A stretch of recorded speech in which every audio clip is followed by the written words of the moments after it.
Feels like home. It's such a beautiful notion.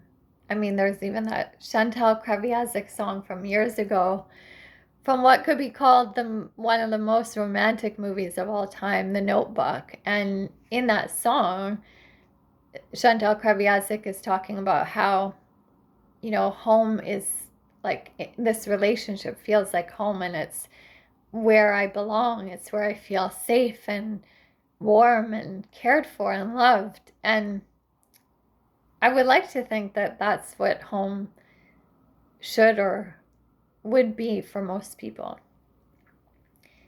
But if we really think about it, because life can be much more complicated than that, and home can be made up of many people,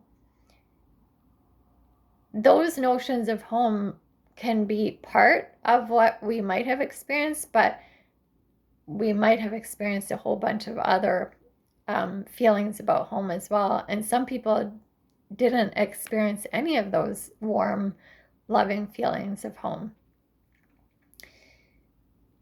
And the thing is, when we go out into the big wide world and we start making our own, relationships and connections, we might not realize that subconsciously we're attracting what home felt like for us. And that's our sense of home with all those complications as well. I know for me, for example, like my mom represents to me like everything that I would hope home would be. That motherly, nurturing love, the warmth, the comfort, the safety, the protectiveness, like being fully accepted for myself and not having to do anything to prove that I'm worthy of love. That's what my mom was for me. But there were other people in my family and even distant family and community and culture that added other things into that sense of home that might not have felt very good, because some of those people were very opinionated. They were coming from their own fears and their own upbringing of what home felt like for them, and it wasn't safe and it wasn't comfortable. And so they might have put a lot of that fear onto me and onto the next generation, just out of this like feeling that they were trying to do the best for us. But it was very jarring on my system. It was made me feel like I always had to be like on guard for what was going to happen next, and didn't make me feel like I could do whatever I wanted, because they had their opinions of what, how to find the proper relationship and how to go about our lives or our careers in the way that they thought was best. And it didn't make me feel accepted for what I was really feeling. I didn't feel comfortable then sharing what I was going through.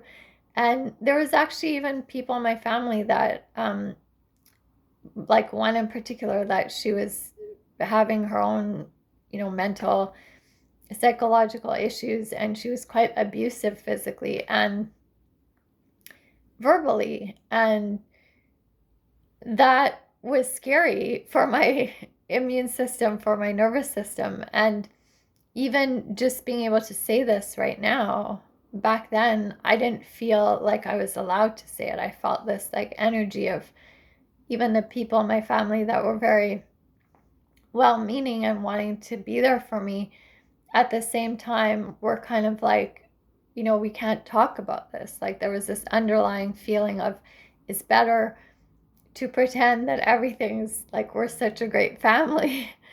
And we weren't perfect, and there were lots of things that weren't perfect about it, and then I felt like I had to pretend. And so when we go out into the world and we start formulating relationships with other people, and especially romantic relationships, we might not realize that some of that is in our subconscious, and we are attracting at the level of that sense of home. So if I meet someone and I feel like, oh, this person feels so much like home, and it feels like I've known them forever. I'm sure that there are times where that actually was true, but there are probably a lot more times where I was actually just feeling the familiarity of the qualities that I felt in my upbringing, and some of those were not the positive qualities that I should have been looking for. Like maybe that person was, I did feel like I couldn't say exactly what I wanted to say. Maybe I felt like I would be judged if I didn't act a certain way. And maybe I felt like I had to fight to earn their love, to get them to notice me. And I thought, oh, well, this feels familiar. This must be right. But it wasn't. It was familiar for sure, but it wasn't necessarily right. And the reason that I bring this up, especially now, is because I have done this a lot myself, where I've gone around saying like, oh, I feel so comfortable with this person, or they seem like my type. And I've been hearing a lot of friends say recently things like, we just click, like they're in a relationship and they're not really getting what they want out of it in the more deeper level, but they're saying things like, oh, well, we have the same sense of humor, or he's just my type. And like they're fighting for a relationship with this person, but actually that person doesn't want a relationship. They're not even available. They're inconsistent.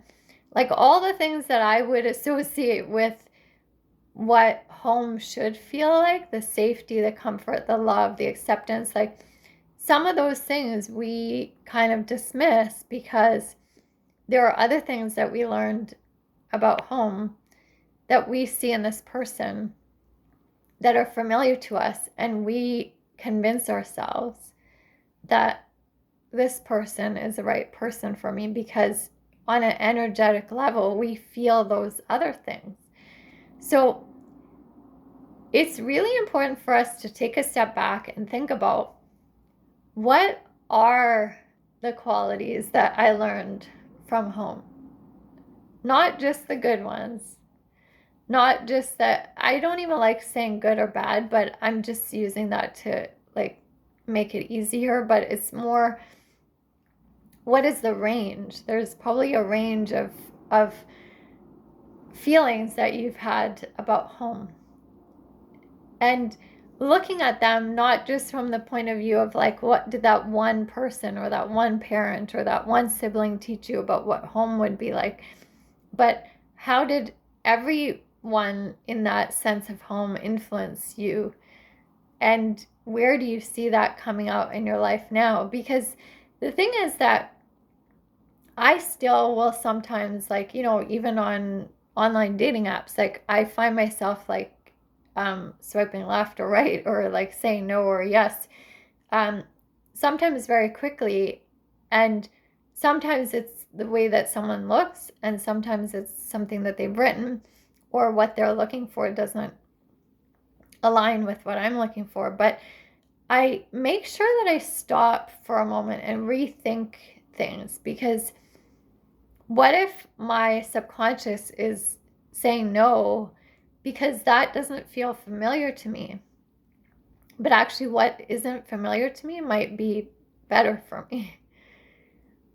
And I try to stay open to the possibilities that I might be attracting still from some of my sense of subconscious programming that I learned from growing up, rather than actually now choosing something that would be the best thing for me. I'm not saying that you should not be attracted to the person that you might give a chance to or whatever, but sometimes we don't realize that we're also like going with a pattern of what, like maybe in the past you've been more attracted to like really charismatic people. But maybe that's not what your system needs. Like maybe you need to be the one that gets more space and more freedom to be charismatic, and it would be great to be with someone that's a little bit more subdued and calm, and um, so you get the space to do that. Or maybe in the past you've been more attracted to people that have like a very business related career, and that could have been programmed in your mind from childhood that that's really safe and respectable, like those kind of partners can support you really well, or whatever it is, or that they have a stronger personality to be there for you. But maybe you should give someone that is a little bit more artsy or a little bit more creative or a little bit more sporty a chance, because maybe that's actually what your system needs. And you could change, you could alter your sense of what feels like home is. You could make a new feeling of home that's actually better for you, healthier for you, and more in line with what you and your body and your emotions need now compared to what you thought would be good for you in the past. I just wanted to put that out there. Let me know what you think. I would love to hear from you, and I will talk to you all soon.